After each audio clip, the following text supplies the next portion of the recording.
Hello दोस्तों, Rana classes में आपका स्वागत है।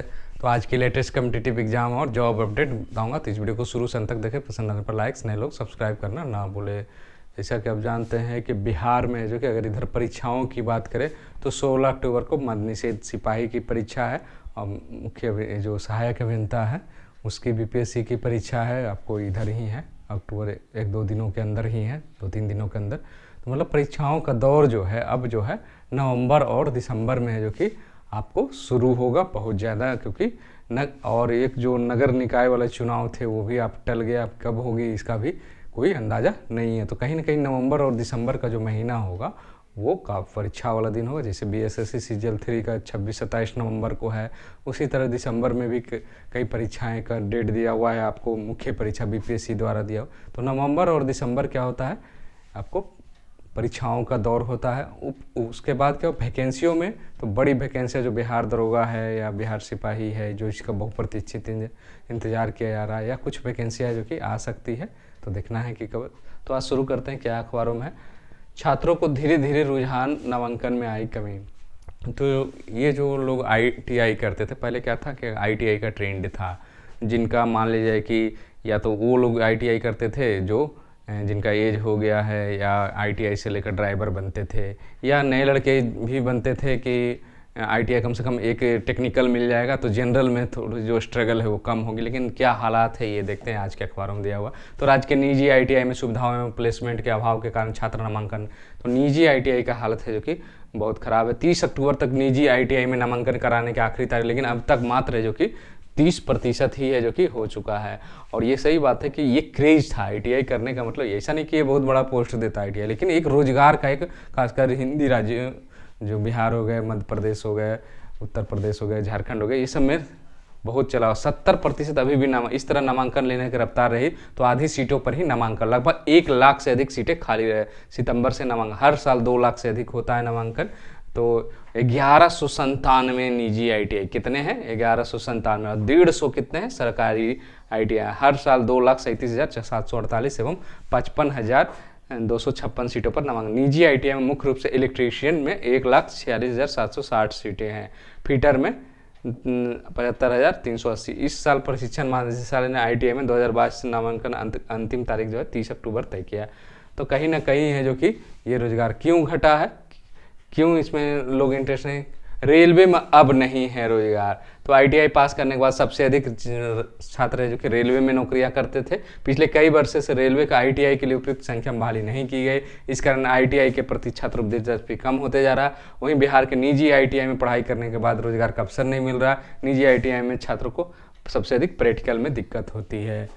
तो पहले क्या था कि अगर आप आईटीआई करते हैं तो आपको ड्राइवर का एक नौकरी रहता था, जिसमें आपको कट ऑफ भी कम जाता था, 40-45% जैसा क्वेश्चन रहा, क्योंकि उसमें सारे ब्रांच के उसमें क्वेश्चन पूछे जाते थे, जीएस भी पूछे जाते थे, रीजनिंग मैथ भी कुछ पूछे जाते थे, और लोग सेलेक्ट। और बिहार से तो खासकर मतलब ट्रेंड बन गया था। अगर आप 5 साल पीछे देखेंगे तो आईटीआई एक रोजगार का एक आसान माध्यम बन गया था। इसलिए बन गया था क्योंकि वो जो जनरल में है कि आप उस पीक पीरियड पर आएंगे तभी है जो कि आपका रिजल्ट होगा। लेकिन एक ब्रांच अगर आप पढ़ लेते हैं तो एक लड़के वहाँ कम भरते थे और रिजल्ट होता था।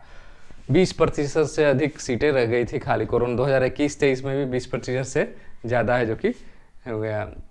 इसमें क्या कहा गया है, जो महासचिव हैं वो ज़्यादा प्रचार प्रसार ताकि फील्ड में करियर, और क्योंकि कैंपस सिलेक्शन भी बहुत कम होता है निजी, इसीलिए जो कि ये सीटें जो कि खाली रह रहे हो।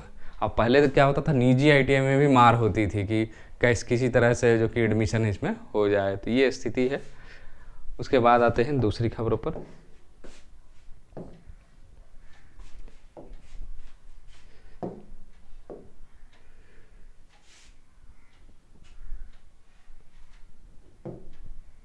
अब राज्य के सभी विश्वविद्यालयों के लिए क्या होगा, 2 लाख से अधिक छात्रों को मुफ्त ई लाइब्रेरी की सुविधा मिलेगी। तो बिहार में क्या है, सभी विश्वविद्यालयों के 2 लाख से अधिक स्टूडेंट का है जो कि शिक्षकों को ई लाइब्रेरी के मुफ्त, स्नातक पीजी स्टूडेंट को संबंधित वर्ग की पढ़ाई के साथ ही प्रतियोगिता परीक्षा के तैयारी में भी मदद मिलेगी। खास कर जो कि रिसर्च स्कॉलर को अधिक मदद मिलेगी। ई लाइब्रेरी में महत्वपूर्ण जर्नल के साथ विश्व स्तरीय पुस्तकें रहेगी। विश्वविद्यालय और सरकारी कॉलेज के स्टूडेंट शिक्षक लॉगिन आईडी पासवर्ड के माध्यम से कंप्यूटर लैब मोबाइल में भी पुस्तक पढ़ सकते हैं। और ई लाइब्रेरी का सुविधा राज्य सरकार है जो कि विश्वविद्यालय और इम्प्लीमेंट के बीच त्रिस्तरीय समझौता भी होना है। और ई लाइब्रेरी का उद्देश्य क्या है? शैक्षणिक रिसर्च सूचना स्टूडेंट तक पहुंचाना। सरकार इसके लिए क्या करेगी? विश्वविद्यालय को राशि देगी। क्या है इम्प्लीमेंट? सूचना और पुस्तकालय नेटवर्क केंद्र का एक ऐसा संघ जो भारतीय आगे शिक्षा के पुस्तकालय और सूचना को बढ़ावा देंगे। जल्द शुरू होगी ई लाइब्रेरी। मतलब ये जो है आपको राज्य के सभी विश्वविद्यालयों में आपको ई लाइब्रेरी, मतलब क्या होगा इससे फ़ायदा क्या होगा कि आप जो बुक्स दुकान में लेने जाते हैं या जो खरीदते हैं उससे क्या होता है कि आपको खरीदना परचेज करना, ई लाइब्रेरी रहने से क्या होगा कि आपको सुविधा रहेगी और सभी लोगों के घर बैठे ही आप इसको पढ़ सकते हैं। उसके बाद आते हैं दूसरी खबरों पर।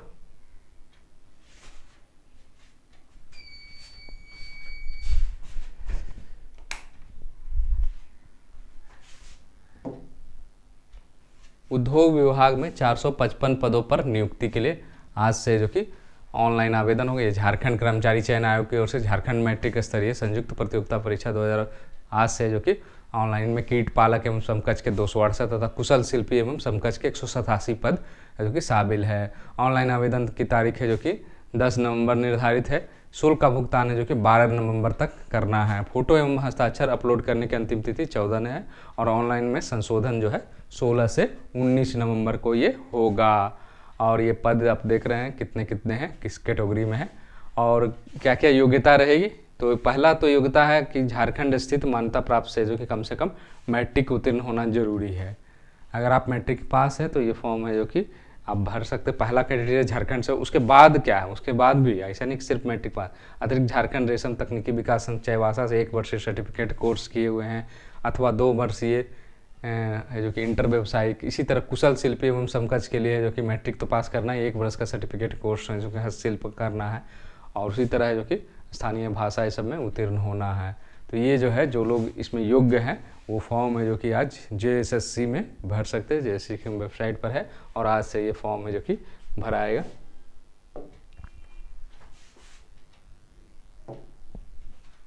बीएड का भी, ITI का तो मैंने बताया कि निजी कॉलेज में, तो उसी तरह बीएड को क्या है आज से बीएड के 517 रिक्त पदों के लिए भी एडमिशन जो खाली रह गए हैं ललित नारायण मध्य 3 चरणों के एडमिशन प्रक्रिया के बाद भी सीटें खाली। 10 अक्टूबर से ऑनलाइन द स्पोर्ट है जो कि www.biharcttbd.lnme पर अपलोड कर दिया गया है और 10 से 11 अक्टूबर तक है जो कि आवेदन जमा कर सकते हैं। और कहाँ कहाँ कितने? पाटलिपुत्र में 974 है जो कि सीटें बची है। 37,400 सीटों में कितना हुआ? 32,300 है जो कि 83 अभ्यर्थी अपना एडमिशन ले चुके हैं। पाटलिपुत्र विश्वविद्यालय 974 है, मगध विश्वविद्यालय में 824 है, BRA में है 768, MMH विश्वविद्यालय में 457। उसी तरह पूरा डिटेल दिया गया है कि कहाँ कहाँ कितनी सीटें आज तक लेना हो। ज्वाइंट सीट्स एलोकेशन अथॉरिटी के अनुसार चौथे राउंड का सीट का अलॉटमेंट जारी कर दिया गया है। IIT NIT समेत 114,54,470 सीटों के लिए जोसा काउंसलिंग के तहत 10 अक्टूबर तक यहाँ एडमिशन लेना है। और कोई दिक्कत हो तो हेल्पलाइन नंबर है जो कि लिखा हुआ है, नंबर भी दिया हुआ है। तो ये है जो कि आपको बीएड की, और ये 12 को जारी होगी मेरिट लिस्ट। एडमिशन 13 से 17 तक। सहायक प्राध्यापक के एकेडमिक अंक है जो कि BPSC ने जो कि जारी कर दिया। अनुभवों के आपका अंक है जो कि यूजर ID से आप देख सकते हैं। 10 अक्टूबर को साक्षात्कार के दिन है जो कि प्रारूप भर कर लाना है। परीक्षा व रिजल्ट के इंतजार में लाखों छात्र जो कि अभी बैठे हुए। तो मगध विश्वविद्यालय सहित विभिन्न कॉलेज लाखों छात्र जो कि चिंता है और रिजल्ट है जो कि प्रकाशित नहीं हो रहा। प्रतियोगिता परीक्षाओं में गैर सरकारी में अवसर है जो कि नहीं मिल पा रहा है। उम्र सीमा भी खत्म हो रही है और मगध विश्वविद्यालय है जो कि ये चल रहा है। शादी विवाह में भी दिक्कत हो रहा है। उच्च शिक्षा में नामांकन या स्नातक PG में भी कोरोना काल में क्या हो गया, मगध विश्वविद्यालय की स्थिति काफ़ी बिगड़ गई थी और वित्तीय ये सब जो मामला है तो कहीं ना कहीं जो कि स्नातक और स्नातकोत्तर परीक्षाओं का रिजल्ट में प्रकाशन। और ये रिजल्ट अगर जल्द जारी होगा तो फ़ायदा क्या होता है? बहुत सारे छात्र जो कि चाहे CGL हो या दरोगा की वैकेंसी आने वाली है उसमें फॉर्म भरना, तो कहीं ना कहीं अगर ये जल्द रिजल्ट आएगा तो छात्रों को काफ़ी फ़ायदा होगा।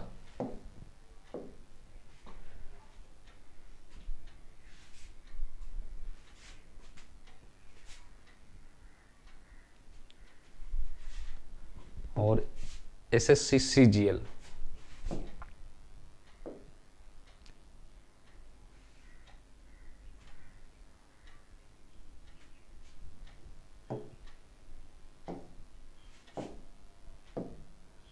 SSC CGL की जो कि तिथि बढ़ गई, तो आप लोग जो कि उसमें फिर से जो कि डिले ना करें, क्योंकि फिर है जो कि अंतिम दिन हो सकता है सर्वे जो कि धीमा हो जाए। इसीलिए जो भी डेट निकला है 13 के पहले, आज 10 है, तो आप अभी से ही भरें। फिर ये नहीं कि 13 तारीख को करें फिर नहीं भराएगा, फिर दोबारा डेट नहीं बढ़ेगा। इसलिए आप लोग जो SSC CGL में अभी तक फॉर्म नहीं भर पाए, वो आज ही या कल में प्रयास करें, क्योंकि उसके बाद फिर सर्वर डाउन हो सकता है। तो इसको जल्द से, इसी के साथ धन्यवाद।